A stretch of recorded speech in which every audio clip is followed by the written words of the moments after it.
କିଛି ଦିନ ହେଲା ଆପଣ ଯଦି ଦେଖିଥିବେ ସୋସିଆଲ ମିଡିଆ ମାଧ୍ୟମରେ ଏବଂ କିଛି ଗଣମାଧ୍ୟମ ଯୋଉମାନେ କି ମାନେ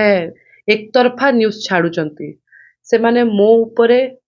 ମାନେ ବହୁତ ଖରାପ ଖରାପ କଥା ଲାଗୁଛନ୍ତି ମୋ ବିଷୟରେ ମୋ ପରିବାର ବିଷୟରେ ମୋ ଉପରେ ଆକ୍ଷେପ କରୁଛନ୍ତି ଯାହା ଆମକୁ ଗୋଟେ ଝିଅ ହିସାବରେ ମତେ ବହୁତ ବାଧିଛି ମୋ ପରିବାର ଆଜି ଗୋଟେ ମାନସିକ ମାନେ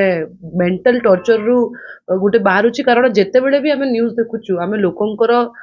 ମାନେ ଯୋଉ ଗଣମାଧ୍ୟମ ଯୋଉ ଅଛନ୍ତି ସେମାନଙ୍କର ଗୋଟେ ବିଭିନ୍ନ ପ୍ରକାର ଟିପ୍ପଣୀ ଦେଖୁଛୁ ଆମ ବିଷୟରେ ମୋର ଏ ମୋହନ ମାଝୀର ସରକାରକୁ ପ୍ରଶ୍ନ ଅଛି ଯେ ଗତ ବିଧାନସଭାରେ ସେମାନେ ତାଙ୍କର ଦିଟା ବିଧାୟକ ଏବଂ ତାଙ୍କର ଅନ୍ୟାନ୍ୟ ଭାରତୀୟ ଜନତା ପାର୍ଟିର ଲୋକମାନେ ଆଜି ବି ଗଣମାଧ୍ୟମ ଜରିଆରେ ଅନେକ ଥର ମୋ ବାପାଙ୍କ ମୃତ୍ୟୁର ଘଟଣାକୁ ପ୍ରସଙ୍ଗକୁ ଉଠଉଛନ୍ତି ସେମାନେ କହୁଛନ୍ତି ଯେ ସିବିଆଇ ତଦନ୍ତ କାହିଁକି ହେଇନି କି ମୁଁ କାହିଁକି କହୁନି ତ ମୋର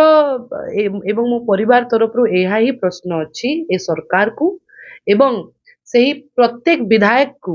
ଯେ ଆଗାମୀ ଦିନରେ କଣ ଆପଣ ମୋ ବାପାଙ୍କର ସିବିଆଇ ତଦନ୍ତକୁ ଆଗକୁ ବଢେଇବେ କି ଯେ ଯୋଉପରି ଭାବରେ ଭାରତୀୟ ଜନତା ପାର୍ଟିର ନେତାମାନେ ଆମ ପରିବାରକୁ